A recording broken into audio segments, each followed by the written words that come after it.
It was a sunny Friday afternoon when her phone rang and her world stopped.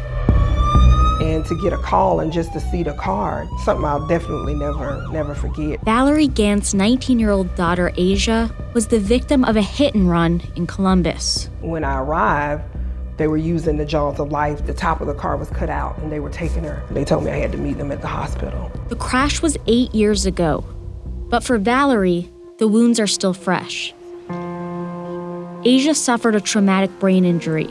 She can't walk or talk, and most of her time is now spent at doctor's appointments or at home, where Valerie tries her best to make her daughter feel comfortable and calm. It'll never be, normal. It's still some days, even though it's been a few years, that I think, oh my God, what just happened? After a doctor prescribed horticultural therapy, Valerie did not think twice about installing a rock garden with a water feature in her front yard. But she should have. The Walden Park Community Association sent Valerie a cease and desist notice, telling her that she violated the HOA covenants, adding that the garden was installed without prior written approval. When Valerie did not comply with demands to remove the garden, the HOA's attorney told her she would be fined $25 a day for the unauthorized installation of the water feature and palm trees. That was a little over 2 years ago. You know, we're talking about planting trees and flowers and doing something, in my mind, to beautify where we're staying. So it's not an eyesore. It's not about devaluing. It doesn't devalue anything. So what is this really about?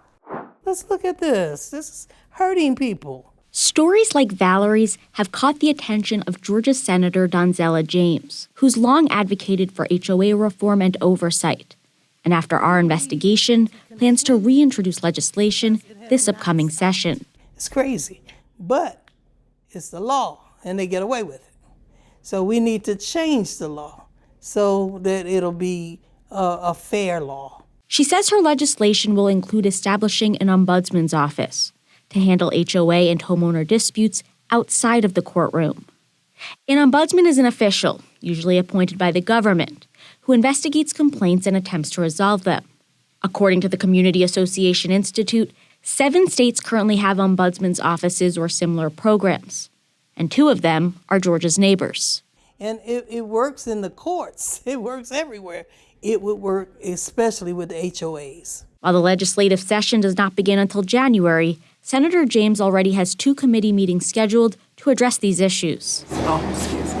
As for Valerie Ghant, she's hired an attorney and now she's waiting for a court date, after the Walden Park Community Association hit her with a $23,000 lawsuit. To me, that is crazy that I've had to assert energy towards that when, my daughter needs my time. I just think it's total abuse of power, and it's a situation that should not have happened.